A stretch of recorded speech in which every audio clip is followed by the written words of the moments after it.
Yo, what is up, folks? MTG here, and today we're taking a look at Slivers, one of the most famous historic archetypes in Magic. And you might think, why are we looking at this now? And that's because in Lost Caverns of Ixalan, we've just had it confirmed that we're going to be getting Cavern of Souls, not just in some extra set within a set kind of thing, but actually in the main set. So it's coming into Standard, Pioneer, Explorer, and the other arena formats like Historic as well, which is awesome, awesome, awesome. And one of the decks is kind of hey, there's some other things to benefit from it, like hey, there's elves, maybe merfolk, but Slivers is an archetype that can really, really take advantage of it. And so that's what we're taking a look at here. It's a bit off the beaten track for Explorer Pioneer, and yeah, let's get into it.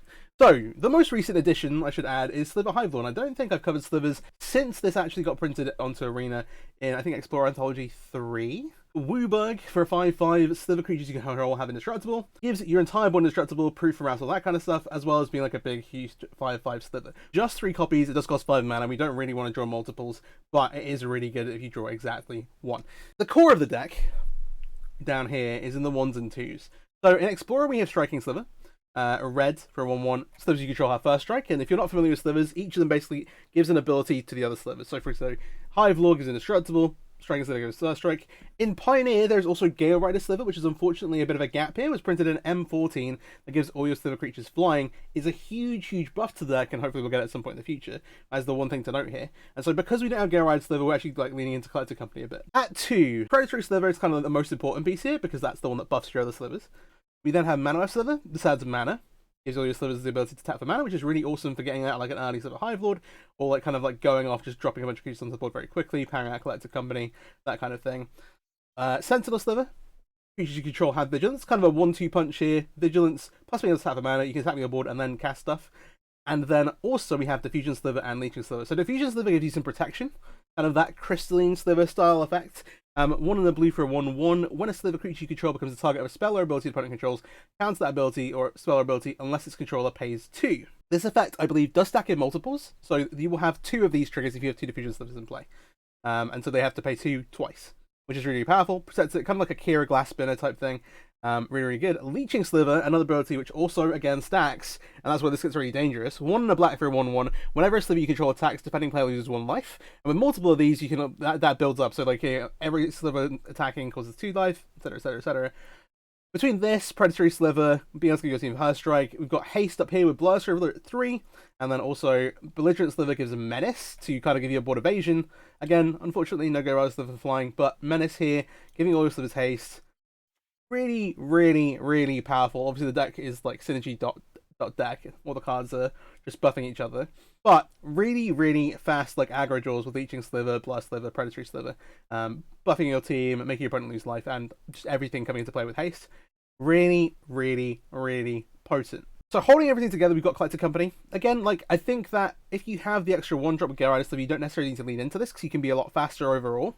But Collector Company here, basically help you recoup after having your board wiped, which is the one thing, if you've not managed to get Hivelord into play and your opponent goes Supreme Verdict or some other kind of Wrath, can be really problematic.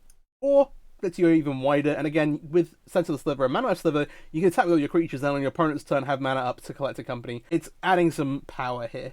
And then, of course, at the top we have the Slivers.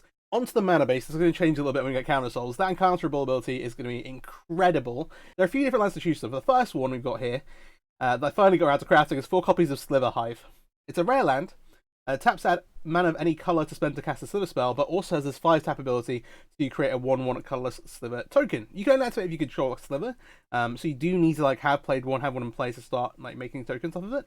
Taps for all your cards, apart from Coco here, and some upside as well. Other creature lands we have here, Secluded Courtyard and Unclaimed Territory. These both of them basically, when you get into the battlefield, you choose a creature type. Add mana of any colour to cast a creature type.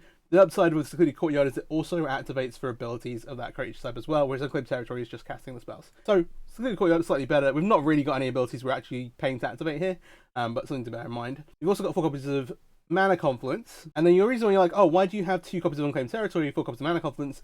In this case, it's because Mana Confluence casts Collector Company. We need a certain number of green sources to allow this.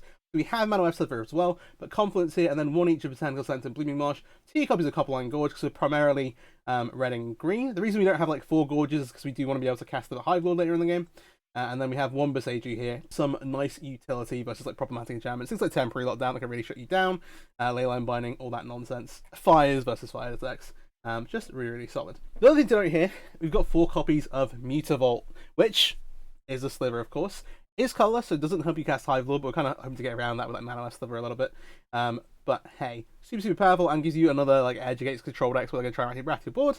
Hey, we've got the Mutavault to do the last few bits of damage in, and if you have like get really flooded out, you can activate Mutavault and then activate Sliver Hive, which was like an old trick in blue-white control back in like 2014. As I mentioned before, getting Cavern of Souls is going to change the mana base up a little bit. You've got to have a certain number of green sources for Collector Company at the moment, so I'm looking to maybe cut it potentially in the future, play more actual Slivers. We've only got 2 copies of Belligerent Sliver here. Obviously, in Pioneer, I would already recommend just getting rid of Company, playing Gale Rider, and then with Cavern of Souls, Unclaimed Territory, Sliver Hive, Secluded Courtyard, and Mutavault, you can have a really solid mana base, and you don't have to play these full mana confluences. Not hurt yourself as much, be a bit more consistent. Collector Company does offer a lot of power, so it's still worth keeping in mind, I think, and maybe it will be better to play with it. But that is, I think, maybe the future of the deck, and hopefully we'll get Gale Rider onto Arena at some point as well. That is the shell. Let's go and put it through its paces in some ranked games. If you're not already, please do subscribe to the channel, I really appreciate it. Lost Caverns is dropping soon, this deck's only going to get a lot better, I think, and yeah, loads more to see. Alright, here we are with the first match with Slivers. Some things to watch out for here, I guess. If we're going against any control decks, want to see where, like, Cavern of Souls is a real sledgehammer this, like, where, like, points where that could have been, like, you know, interesting. We're going to keep this. We haven't got a green source Collector Company, but we can cast all of the spells. Hopefully draw into one. Humans. We are lacking a 1-drop, so a bit of a slow start. I will lead on Mutavault. Feels a bit weird, but not give away that we're playing Slivers immediately. Not that, like, it's going to change what our opponent does. Let's slam Lieutenant and attack here. Alright. So you're playing on the back foot a bit. Tend to have a really solid, like, 1-2-3 curve. And what other interaction they have.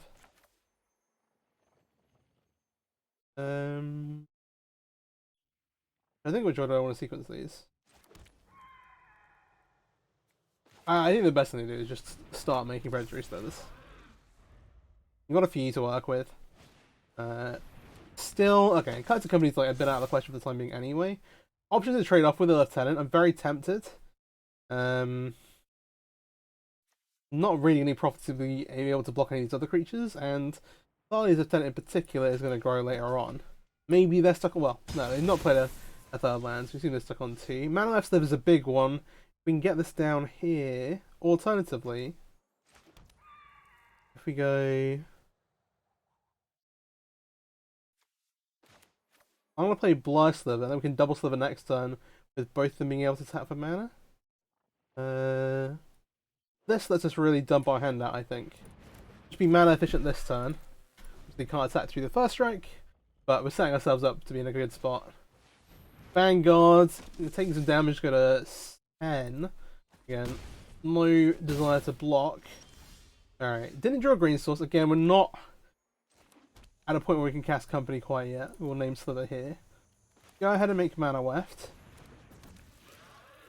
Oh.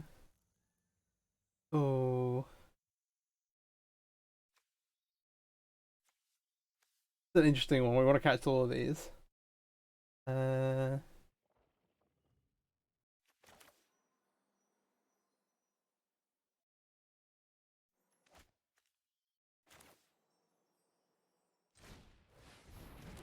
Sure, Vigilance. I'm going to attack with these 2. I don't mind. I'm absolutely happy to trade with the Vanguard.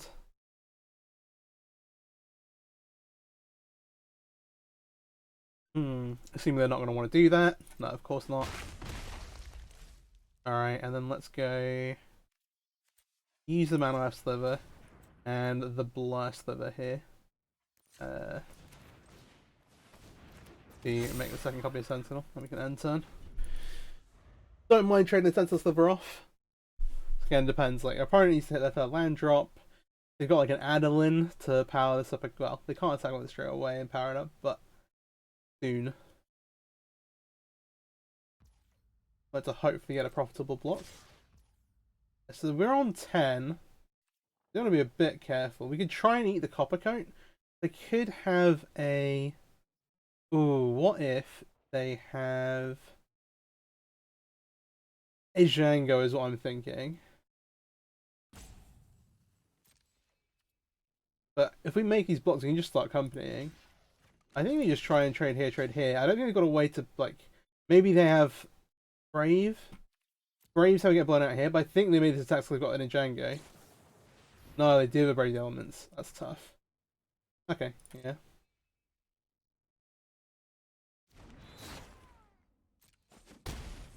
I bet it's slightly. I guess the chances of that are slightly higher. The most mono white lists I feel like only play like a couple. But yeah, the nice thing is we're all the colours and you kind of do our thing. I think the best thing to do here is actually to main phase the company, because obviously the things that we play can have got haste. So, with that in mind,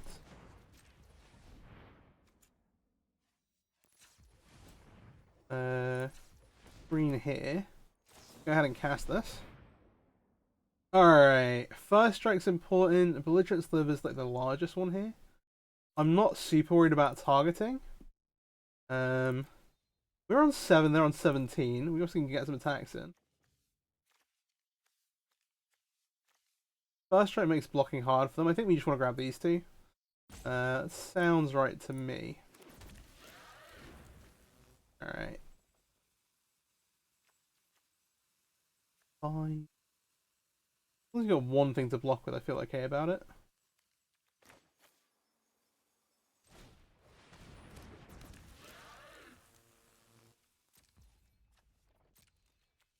I'm gonna tackle the Leeching Sliver. I'll belligerent back, again kind of offering a potential trade. But we're like pretty close, we're not that far away from a lethal attack. Ooh, Cathar's good, but not, again, not lethal. They can take away the belligerent Sliver, I don't know if that's the best option though. And that's what they're gonna lean towards. They can get inputs down to 2. They're on 14. So from our perspective, we have 1, 2, 3, 4. So that's currently 8 plus damage. So let's go colorless black here. Cast this. So if we animate this, we have 1, 2, 3, 4, 5, 6 slivers. So that's 12. Yeah, it's just lethal, right? I might have done really bad maths. It is possible.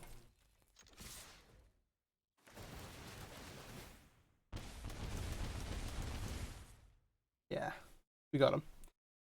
Nice. And that's what I really talk about, kind of doing projectiles. Leeching Slivers, like multiples, just game over. Nice one, alright. Next match. Alright, second game here with Slivers. You have a much faster start this time. Last time, you know, a little slow. We have all the makings of a very early Silver Hive Lord. We'll absolutely keep this. Opponent is on the play, to be fair. But, we'll see.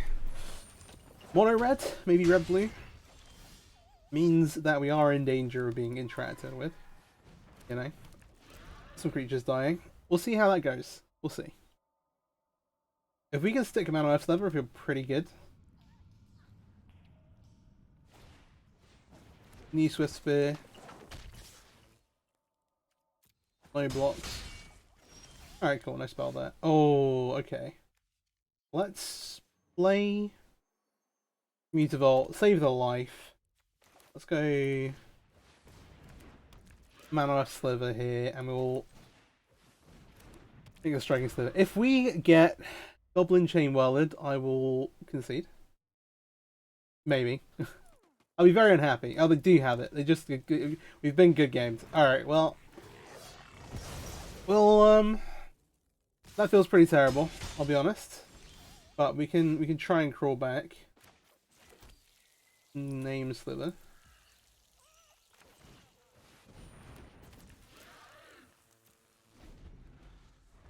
$14. That's tough. Yeah, like, one that comes up every now and again. It's not the most popular. Like, lots of red decks don't play it. But between, like, occasionally you'll come against someone playing it in mono red. Or it's it's very popular in the black red Goblins deck. Which is less play, but is, I would argue, maybe even a better deck at the moment in the format. But then they're trying to, like, give it Death Touch or bring it back, we call it Death Dweller. We're on 7. I'm gonna pass with company up. We'll just see what we hit. But yeah. These are this one. We got Chain Water, which feels kind of bad, but it is what it is. We have to take one to cast this, which is not a great feeling. Alright, let's scoop that up. We hit one creature. Alright, well, better luck next time. Alright, well, that was an unfortunate one. Match 3 here. We've got a 1-land that's going to mulligan this. Opponent on the play again. We will mulligan here. They're the Gigantha. This looks fine. Keep 6. Maybe bottom Besagi here? We don't necessarily need the mana confluence, to be fair. We have blue, green, and then anything. Yeah, let's get rid of the mana confluence. Definitely not better after just being rolled by burn. Thoughtseize. Probably just take company. Black that playing Gigantha. Almost certainly Rakdos Sacrifice, I would say. A very high likelihood. We'll go ahead and play the Sanctum out. Yeah, they take the company. The Diffusion Sliver will be our next play, and we'll try and work from there. Sacrifice is tough. There are some hardships that we'll have to deal with. Sliver here. This out. Fortunately, this is Speller ability, so if they try and Harvester it, they have to pay 2. It's, I mean, especially helpful versus Mayhem Devil. Again, I'm still kind of presuming this is Sacrifice. Could be standard black-red with Gigantha, but that would mean no Shield Red. Which, you know, I'm told is a pretty good magic card.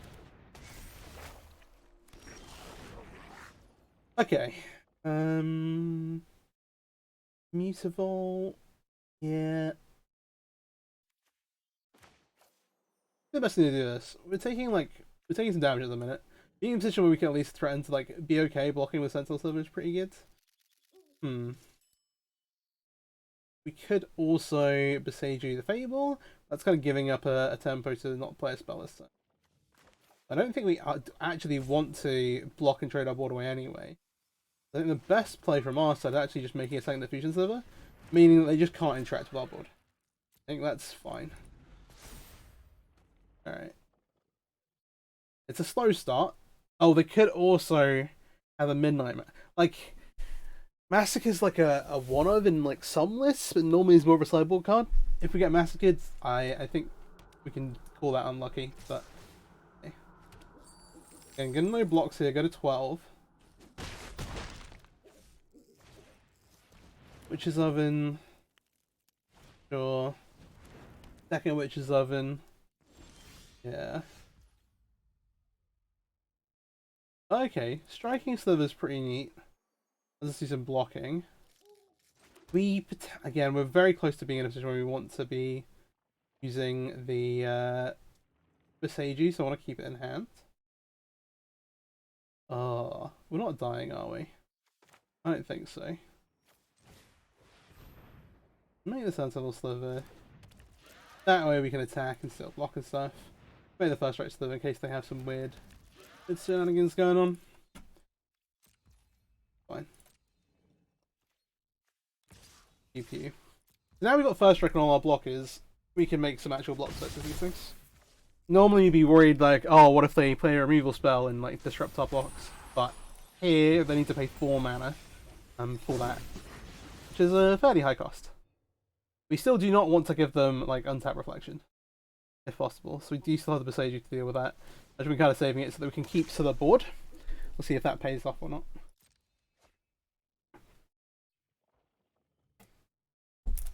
New Away a Mountain, found a new land, new Fable. Gosh.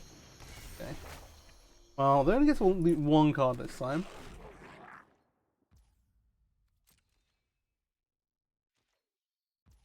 It should not make any attacks here. Alright then. So...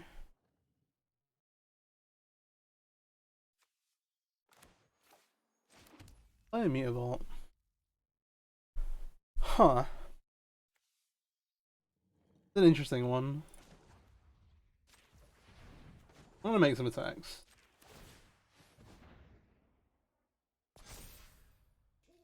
I can attack both of these. They can double block them.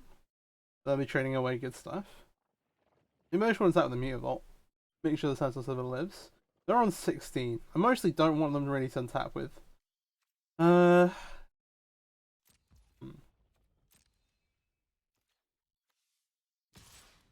Think about this.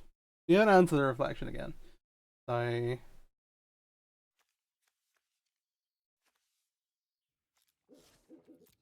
just gonna go with the Mutavault. See what they do. They can double block again, but it doesn't look like they're wanting to. Alright.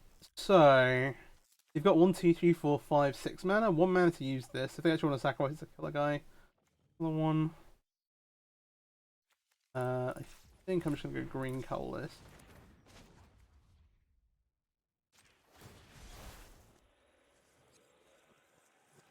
Get rid of this.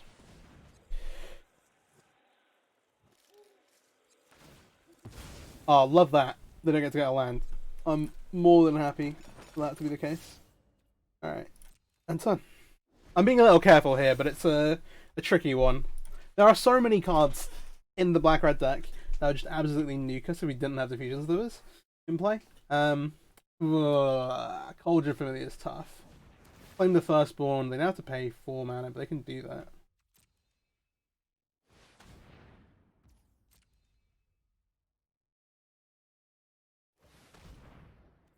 They're annoying, you know?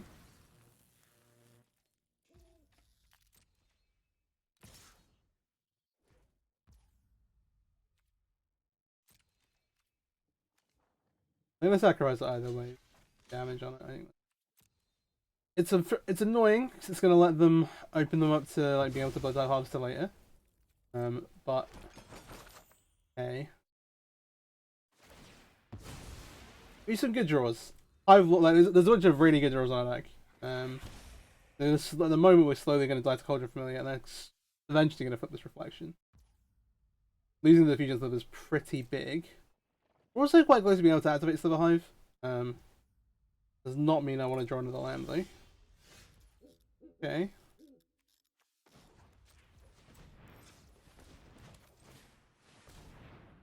Predatory Sliver buffs the team. I think the red zone here is good. I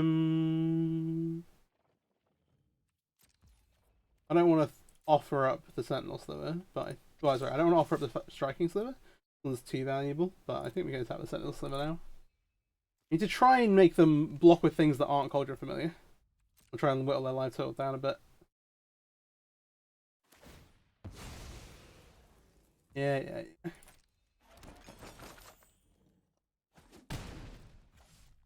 Alright.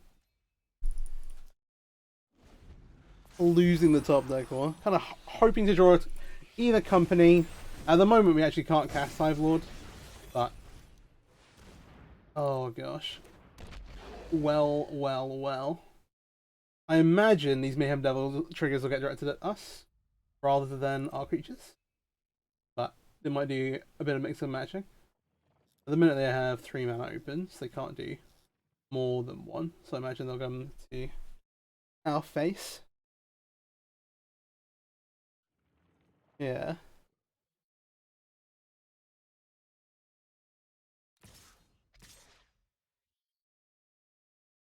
I don't like this. Oh, let's get some more treasures. That gives them more activations. Okay. It's gonna be real awkward. Alright, what are we shooting down?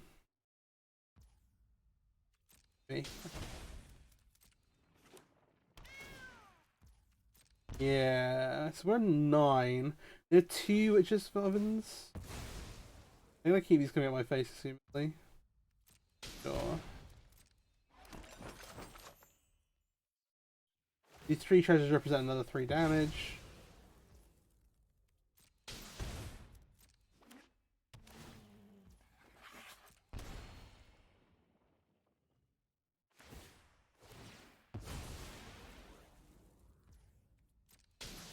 So 5, 4, 3. Yeah, we're just dead.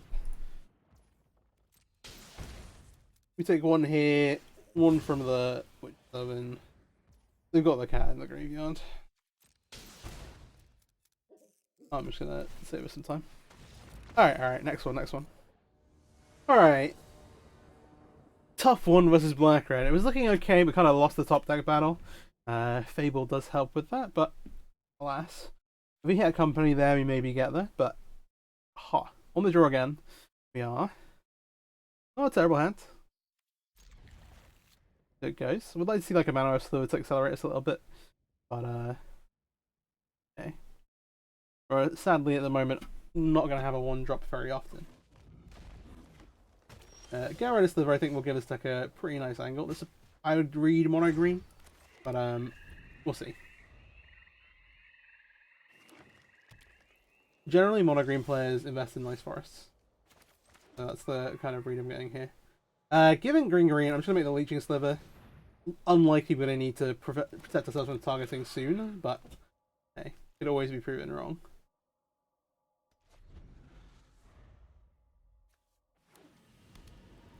The Seiji, Olgrose Troll. Well, that's kind of hard to attack through. All secluded 40 yard for Slivers here. We've got a company next turn, so we want to make sure we're set up for that as much as possible. I think it means putting a Blight Sliver into play. Not going to try and attack through this at the minute though, that's fine. Allow that.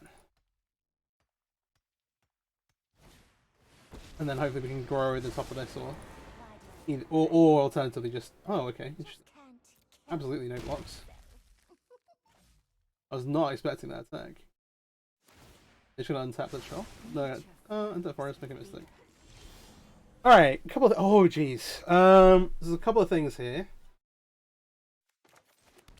5 mana Sliver. The mana Sliver plus Blast Sliver is like a bit of a combo. So 1, 2. We rock these, put the Future Sliver into play. Cast company off of this. Okay. Oh, that's a lot of damage. Yeah. Rude not to do this. They can block with Elf, but this is lethal next turn. Apparently. Alright, yeah, triple Leeching Sliver, like we're putting more creatures into play to attack with. But currently this is 18 damage coming across before damage. Just through the life loss triggers of Leeching Slivers. Which is pretty good. Yeah, if they make the block there, then they're in a position. But I imagine that this elf is going to let them cast a Storm Festival. So I would need to have a land for that.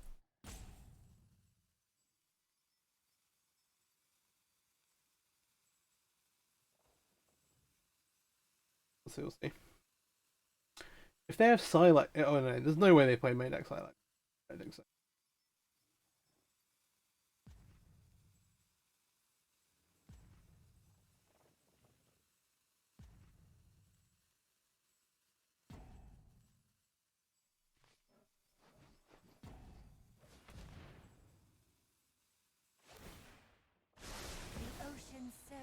Cavalier.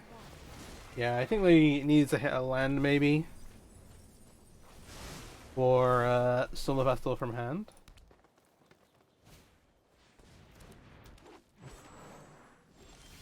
I guess say. No, I'm gonna play the Hive Lord because you've got it, but.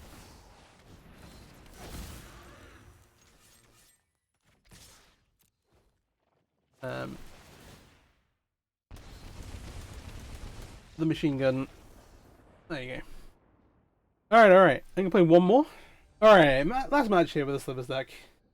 We've not come up against control, which is interesting. Which is where like Cavern of Souls would be at its best. I guess part of that's for playing best of one. I think at the minute the deck is a little better for best of one than it is for best of three. With Cavern, I think you can compete in best of three a lot better. There's still some good cards you can kind of sideboard here, but none of them excels. Again, we're on the draw, sadly. But a reasonable hand, if one lacking some of the other Sliver hand. Okay, 5 is good because that lets us play the Striking Sliver out. Heroic's an interesting matchup, I think. The one card to watch out for, of course, is to fight with the 1 mana red removal spell. It does like 2 damage to that creature, 4 damage to ours. We might actually see one here. Ah, okay. Legionary. Those get to both come across. We will know blocks go to 17. Alright. Get the Sanctum down. Prevent ourselves a little bit from targeting. We're going to need to be pretty fast. Well, what I really mean is we're going to need some good draws to be able to outrate Heroic. So, we'll see what they have. So I'm looking for a 4th land so I'll be able to cast the company. And we'll see. If we can land Hivelord, like, we should be in a very, very good spot. Be careful about some of their, like, trample enablers. Yeah, the Red White Heroic deck's an interesting one. It's really seen a bit of a resurgence recently. Like, if you have a look at the, like, results on a Goldfish, the Anger is one of the cards to watch out for because that gives trample, and they can trample over indestructible. So, Red White's been putting up results after results after results. I've done a couple of videos on the deck. It's something that, like, I've not made. The reason why I've not covered it again yet, I'm gonna no blocks here, go to 8. This is trample anyway. I think that's the best thing to do. Is because it's not really changed very much. But if it's something that you're interested in, let me know. So, if they don't have anger, we kind of may be forced to chump block here. As it is, be as mana efficient as possible, just play our creatures out. Let's see, if they have like good trample enablers, then we're kind of doomed.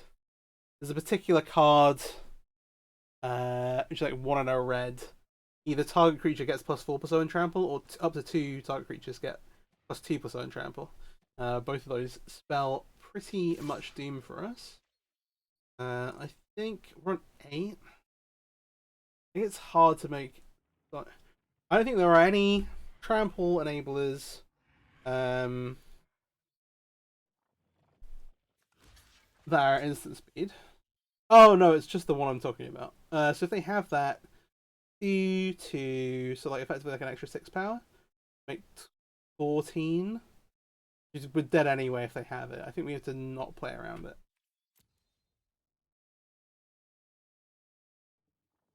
Basically, I think if we can't live if they have it anyway. Reckless Rage, they can pay for that here. Not the end of the world. Means we're at least living. It's going to 4. And we're going to cast this company and see where it gets us. Okay, another Hive Lord isn't bad. We could also, like, save the company. And we can just say go here, maybe. Hit them with a surprise. They know we've got 4 cards in hand. Kind of have to see it coming. Again, no trample enabler. Let's try and collect a company. Mana Weft lets us make a Hive Lord. And I think we're in like chump block mode at the minute, aren't we? Basically need to sacrifice 2 creatures and put them under the bus. Do we have any way out of this? I don't think so. If she's like somehow live with a creature, yeah, they've got some removal, I think. This is a little doomed. It's an interesting one where, like, in a lot of these games we found ourselves on the back foot. Yeah, we just have to make some blocks. Hive Lord doesn't actually even get us there. We can cast it, but it's just 1 creature. They have Reckless Rage to wipe the mana out anyway. Well, like, if we have the extra 1 drop, we're able to get onto the board a little bit faster. We'll see, we'll see. It's interesting where there are other Sliver cards they may be put into Historic, which are really, really strong. We can cast these. They are getting chump blocked. Or they are going to be put into the chump block.